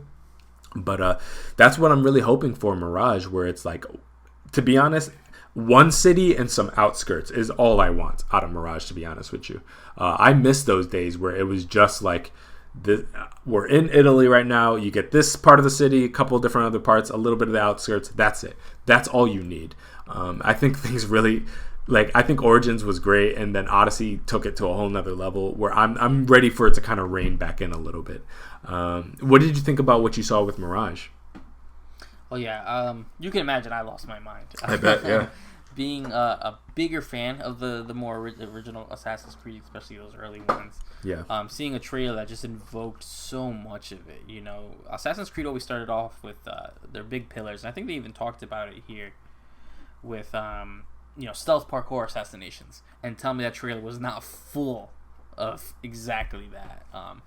I always did really like Basim in Valhalla, so when I heard that they were going to focus on a DLC of him, I thought it was cool. When they said they took it and made it to a full-fledged game, I think it's really good. I saw the pre-orders yesterday. If I'm not wrong, the title's $50, so that should help you gauge. Yeah. I think the deluxe edition maybe was more, and I could have, unless it was some sort of error, and I'm going to live do it as I talk. I think that's the perfect price point for a larger... Hold on, let me just type that out. A larger deluxe edition's $59.99. Yeah, I'm looking at Amazon, it too. So yeah. I don't know if there's a non-deluxe edition. Standard is $49.99. Just checked it. There you go. Perfect. Because that just helps you sort of understand where this game's going, where it's going to be super solid, but you shouldn't expect, the $70 large thing. And I don't think it needs to be. Like you're saying, the main city, couple outskirts, maybe a finale that takes somewhere else. Everything about this trailer is what I've been missing and really been wanting for Assassin's Creed for a long, long time. So I can't wait. I can't wait to get this. I can't wait for this to come out. That would be great. They gave us just 2023 release date, but we'll see. It's just gonna be really cool just to see it back to back to its roots. They always talk about how they want to invoke so much of what made Assassin's Creed, and there's been a big part of the community that's been asking for this. And here it is. It's handed right to you. Here it is. So anyone who hears this, if you've been wanting the classic Assassin's Creed, watch the trailer and get this game. I wait for reviews and all that kind of stuff. Just make sure it's not just a broken mess. Yeah. And I can never, I can never give consent to pre-order. But definitely keep your eye on it, because if this is what you've been missing, it's here. Everything about it. I know we saw no full gameplay, but the little details, to seeing this Assassin's Creed outfit look like an assassin's outfit, see the symbol on the belt, to having to remove, because of the way timeline works, having to get his finger cut off, to have the hidden blade correctly. All that is just a big stance for it, And there was a couple of shots that I know they did it purposely, that made him look very Ezio-ish. You can't tell me there weren't moments like that, and just the super cool throwbacks to having to take the feather to rub it on the blood of the neck, and there's still mystery, because there is that moment where, like I said, right at the end of the trailer, and he takes the feather, which is a super throwback to 1 and the series of 2. I don't remember if Connor did it in 3 a lot, but something is appearing out of the shadows, and obviously the name Mirage.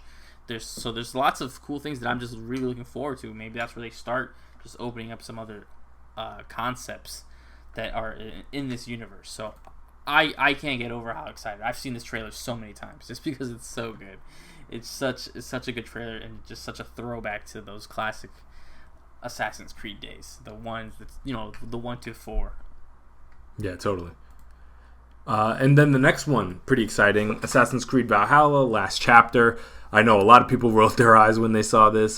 This is hopefully the last of many, many DLCs that Valhalla has gotten. I've played them all except for one, which is I think it's like Dawn of Ragnarok or something like that, because it was full $40 purchase and did not come included with my season pass, and also is not Eivor. It's some side thing where it's all mystical and stuff like that. I don't really care for that kind of stuff. So this one is going to be the final conclusion of Eivor's story, and I'm totally down to buy that, so long as they don't price it weird again. I didn't like that I buy a season pass, and that whole new thing of buying a season pass but them dropping new DLC packs and like, well, actually we just said that the season pass was going to be for the first season. It's like, don't do that. Yeah. I don't like when they do that. Especially if I pay like $40, like, you know, $30-$40 for your season pass, like, don't do that.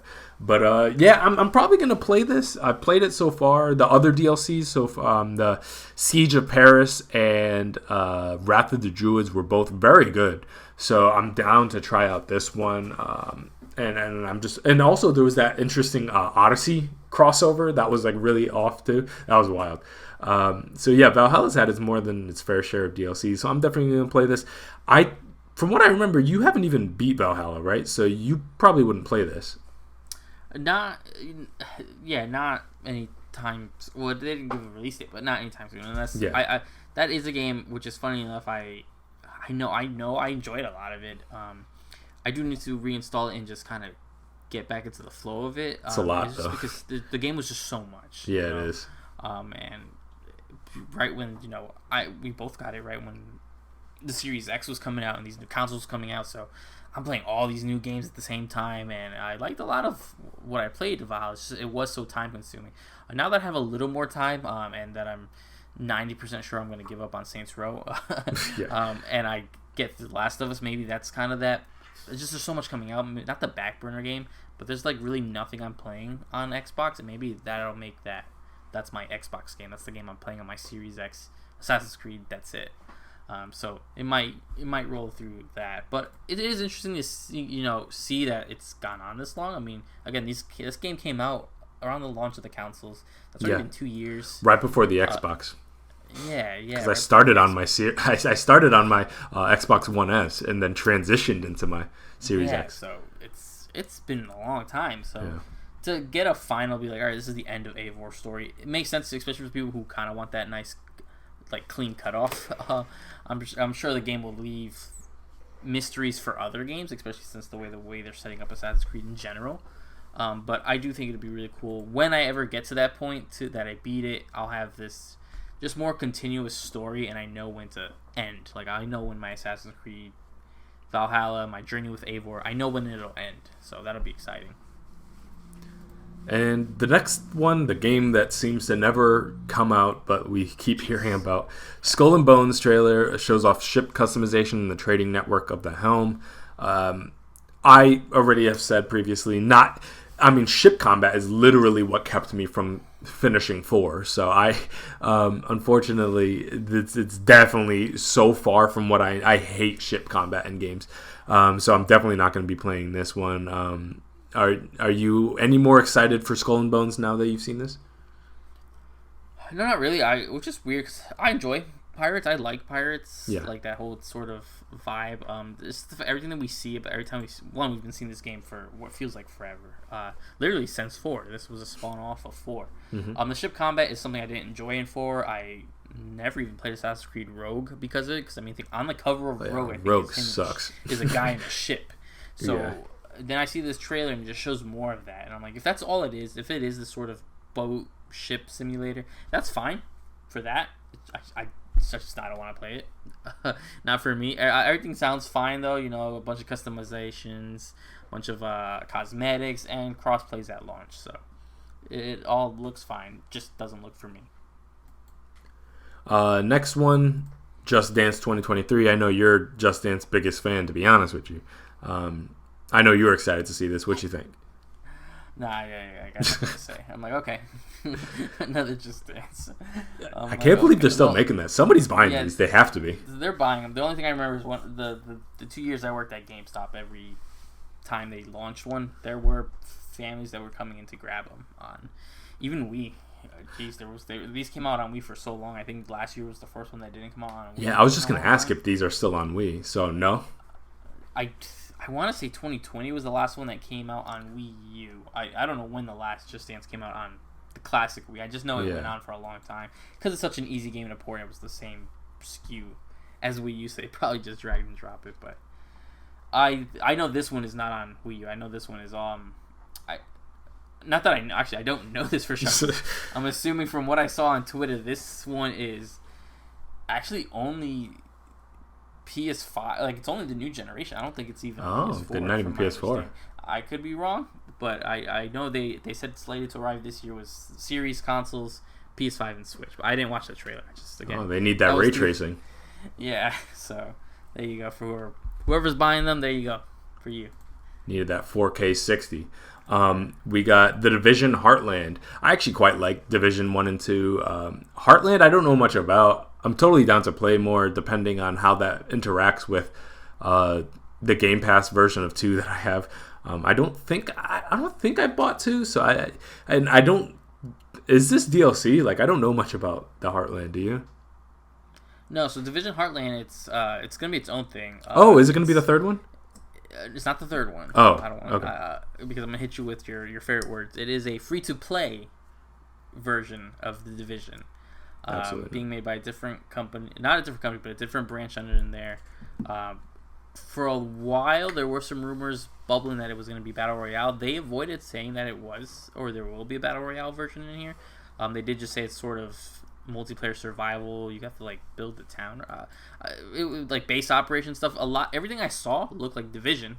Gameplay looked like Division. Everything looked like Division. So, but it is not like the next Division. I'd be surprised if we get a Division 3.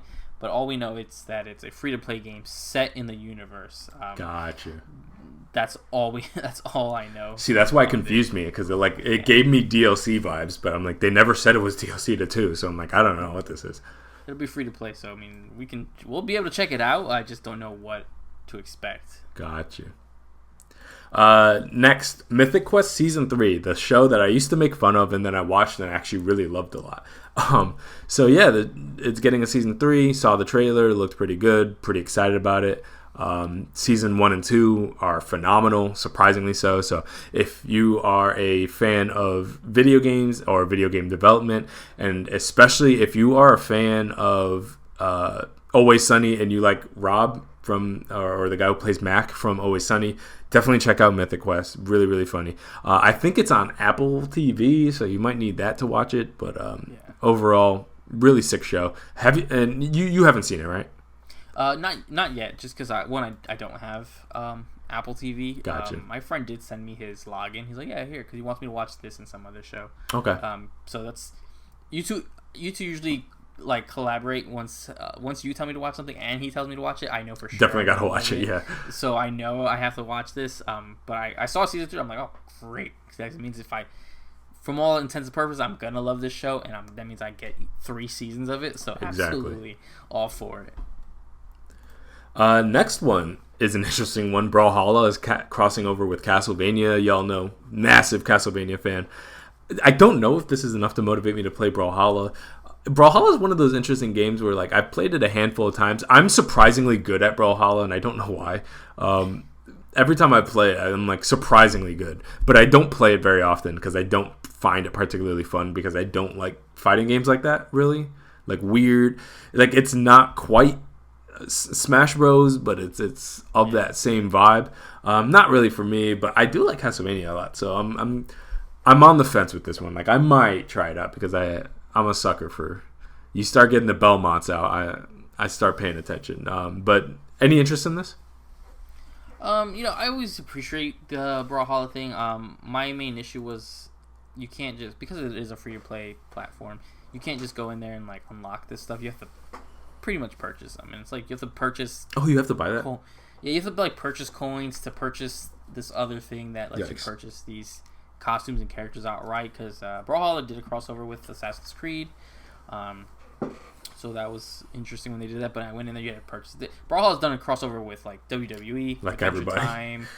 They've done everything, wild stuff. So Castlevania, I was like, that's really cool. I've not played Brawlhalla in years.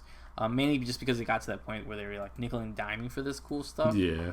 And sometimes they're not even characters; they're just skins for characters that already exist. Color swaps. That's cool though. I'm never mad with spreading the love with Castlevania. It, as long as they don't do them dirty, it looked cool. I was like, awesome. I'm not gonna ever see it, but all right, that's cool. And then lastly, we got Netflix and Ubisoft are partnering on a live-action Assassin's Creed adaptation alongside 3 mobile games on Assassin's Creed, Valiant Hearts, and Mighty Quest. This is on Netflix, little gaming service that they have. I don't mean to say little, that's mean, but gaming service that they have. Yeah, this is interesting, to be honest with you. Live action does kind of disappoint me a little bit because I feel like Assassin's Creed with a Castlevania type adaptation would be phenomenal, and I was always kind of hoping for that. The thing about Assassin's Creed is it's so big in terms of what they're trying to do. If you're adapting all of it, you have to adapt not only the historical portion and make that look right. There is the Isu portion, so there's the sci-fi side of it that you need to get right. And then there's the future portion that could very easily look cheesy and corny if you don't do it right. And so... And just because, and I've seen some people, it's like, oh, but it's Netflix. Like, they have, Stranger Things, blah, blah, blah. It's like, yeah, but they also have Resident Evil that they just made. And we saw how that went. Yeah, it's already canceled. So I'm not helpful for this, but I will give it a shot. I mean, I like Assassin's Creed a lot, so I'm down to see what they do with it. But I don't see this going particularly well because Assassin's Creed is just not an easy thing to adapt. Just look at the Fassbender movie. They tried, man, and it like there's good things about that movie. I wouldn't say that movie's trash by any means, but yeah, I think a lot of people would acknowledge that kind of missed the mark, and I feel like it's gonna be tough for Netflix to hit that if the movies couldn't. What do you think? Yeah, it's weird because it is one of those things where it's like I don't know how Assassin's Creed. Telling the small like animated stuff we've seen out of Assassin's Creed so far, like that were always like pre-order bonuses and stuff, and the end of Ezio or whatever that was called, Embers. I think are always nice little taste and likes the little gifts. So when you're telling me, you're like, oh yeah, we're gonna do a live action Netflix series. I'm like, that could go many ways. And if I'm not wrong, the guy who's in charge of the Castlevania on Netflix, I always screw his name up. Shankar. He announced that he was working on an animated Assassin's Creed for Netflix. So I don't know where this leaves that. Is this part of it? Yeah, because he's doing DMC too. Yeah, he's doing a whole bunch. So he's doing a whole... Yeah, because I know he was supposed to do Assassin's Creed, Hyperlife Drifter. He's doing Devil May Cry, where he's working on now the follow-up to Castlevania. So... Oh, yeah.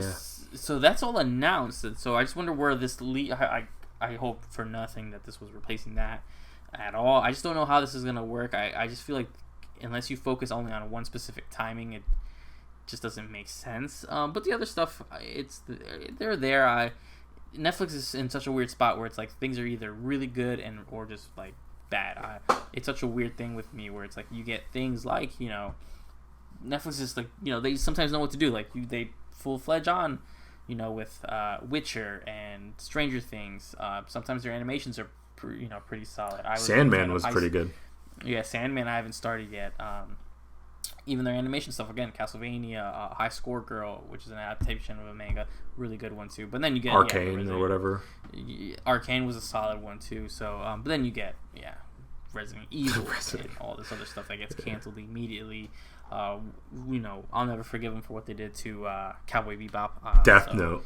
So, oh Jesus, yeah, that. You remember that? Yeah, I forget about that all the time. So I just don't know what quality. I don't know what it means when it's like, oh, we're getting a Netflix series of that.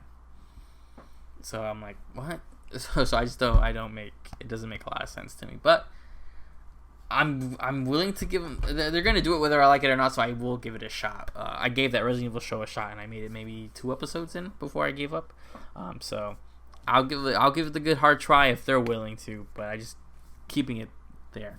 But I am curious on how this whole alongside the 3 mobile games works with the Netflix thing, because I know that was doing terrible because of the fact you have to download a separate app. It's just not in your Netflix, so it's weird that they're pushing that, but it is what it is with Netflix. Yeah, and I think, to be honest with you, I think a lot of the headlines kind of latched onto the live-action adaptation. But yeah, alongside that was that whole Ubisoft working with the Netflix service, which is really interesting because they get like the 3 little exclusive games that they have.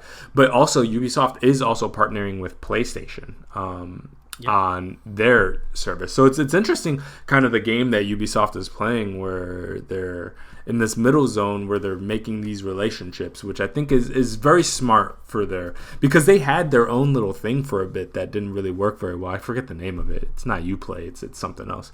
And so now they're kind of latching on. So it makes me wonder, like where does that exclusivity thing play? Like, is Netflix really just trying to go for like the mobile market and to just hold that on, so PlayStation doesn't really see them a threat, so that's not really gonna impact their bottom line? Like, I wonder where this really goes, because as Netflix grows, and let's say Netflix really wants to take things to the next level, and they have Ubisoft kind of playing both sides of the fence.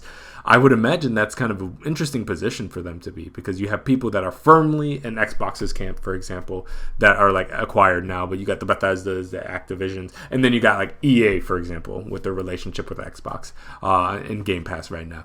And you got Ubisoft on the PlayStation side, but also on the Netflix side. It makes me wonder kind of what game Ubisoft is playing and what kind of their long game is, but they got a lot of IP, and it's very exciting times for Ubisoft. They are one of the more interesting developers, I think, or publishers.